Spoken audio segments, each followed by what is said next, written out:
All right. Each year, the legislature provides clerks $11.7 million of state general revenue that we mentioned earlier for jury reimbursement costs.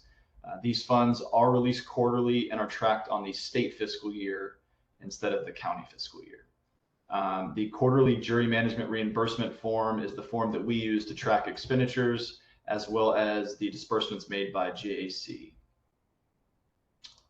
And this is what that form looks like. So this is the 23-24 form, which is the same form that we used last year and is very similar to the forms that we used prior to that to capture the quarterly jury costs. Broken out, again, clerk personnel, the operating costs, per diem payments that are made the $15 or $30, and then we also break out meals and lodging. And again, it's done quarterly. So quarter one is here in G, quarter two in H, and so on.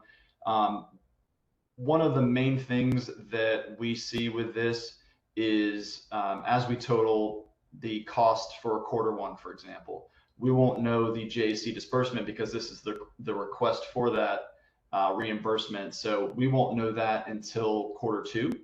However, when you fill out the quarter two submission, since it's a cumulative form, at that time, you can go back to quarter one and insert the actual JAC disbursement that you received in column G. And that way it closes out everything together in quarter one.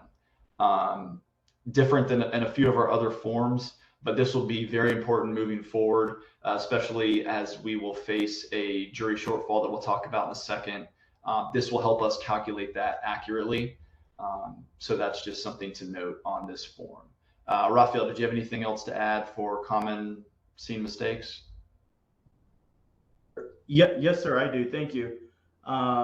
So other things that we have seen on this specific form is not selecting the correct quarter on the certification letter. If you do this, we can't submit that to the JAC. Because it would just throw our submission, everything about our submission off because they won't know what quarter they need to reimburse you for. So please don't do that. Not selecting the correct form version in cell G5. That just helps for our record keeping purposes and to track any changes that might have occurred. Not adding the correct contact information, nor adding the correct contact. So please, please, if it's the person that filled out the jury form, is the person that needs to be added onto that contact information. This just allows us that, to be able to, if we have any additional questions or there's a revision that needs to be done, that we actually follow up with the correct person. And then, just hitting home again what Griffin said, adding the JAC reimbursement, in the correct place. For example, if the submission is for quarter two, then you must add in what the JAC reimbursed you in quarter one in cell G41. This is because even though you receive the reimbursement in the following quarter, the reimbursement is for that current quarter that you're in. So other things would be not providing additional comments on line 45 in the additional comment box for other costs. Those other cost lines are line 15 and 22, I believe. So, just adding additional information to explain, what those other costs are. And then, as a friendly reminder, always with our forms, the more information, the better. And then also you can find the jury reimbursement policy on the CCOC website and just use that as a helpful reference when you're filling out this form as well. Thank you, Griffin. All right, thank you, Raphael. Looks like we have a question from Michael. Hey, Griffin, how are you? I'm good. How are you? Pretty good. Hey, I'm here with Clerk Kinzel. I just have a question on the reimbursement. So we sent our figures for what we thought we were going to spend. I know you guys calculated those and have the total, but are we going to get back how much we can spend, or are we continuing with the same pattern of submitting for reimbursement? So at the end, when you guys had mentioned it was going to come out of the operating, if we can't get the additional funds, how are we supposed to budget for that late in the year? That is a great question. So yes, the submission for state fiscal year Q1 is received and calculated, and we submitted to the JAC for full reimbursement for this quarter that just closed. We haven't received approval yet, but we should have sufficient funds to fully cover that quarter. That will not be the case moving forward. So again, we would just reiterate that the current projection, which could change, but the current projection is that each quarter moving forward, we will likely only have 70% of funds available for reimbursement. So that is how we would recommend planning to budget. But we will know each quarter as we move along. So for example, when this quarter that we're currently in closes and the forms are due January 10th, by the end of January, we will know and be able to message, the total cost we've had quarterly, the reimbursement that we'll have available due to the quarterly release, and that amount. So when we send out, so let's say it is 70%. So if your costs were 10,000 for that quarter, and we only had exactly 70% available, the JAC would disperse you 7,000 of your $10,000 cost. So then that $3,000 would have to come out of your CCFC budget, and then that following quarter will just start from scratch. Okay, Griffin, this is Crystal. That won't work.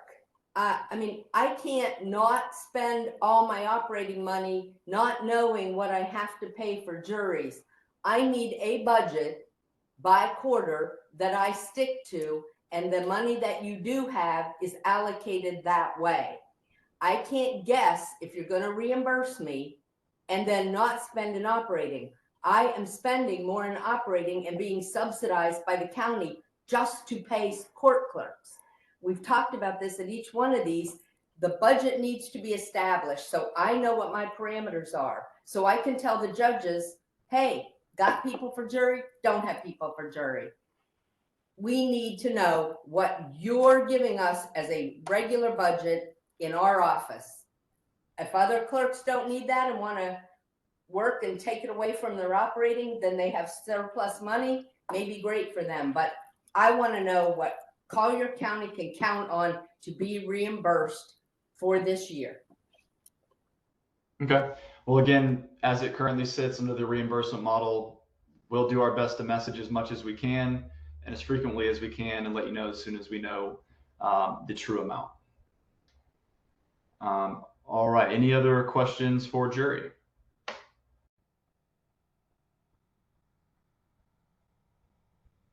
Seeing none.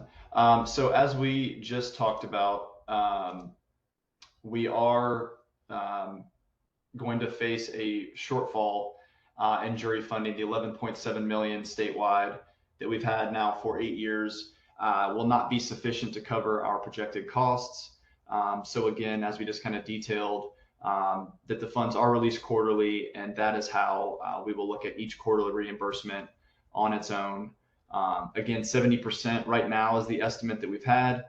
However, each of the past few quarters, we've kind of set a new record for quarterly costs, so they continue to rise. So that number might go down slightly.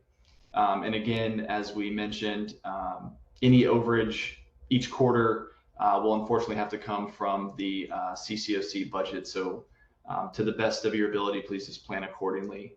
And again, if you have any questions at any time, just reach out. But again, Raphael and I will, and Clerk Vic, will continue to message the jury shortfall as we move through this fiscal year. And the good news is, hopefully this session that starts in January, hopefully that 11.7 million will be increased to a sufficient amount. So that is the hope.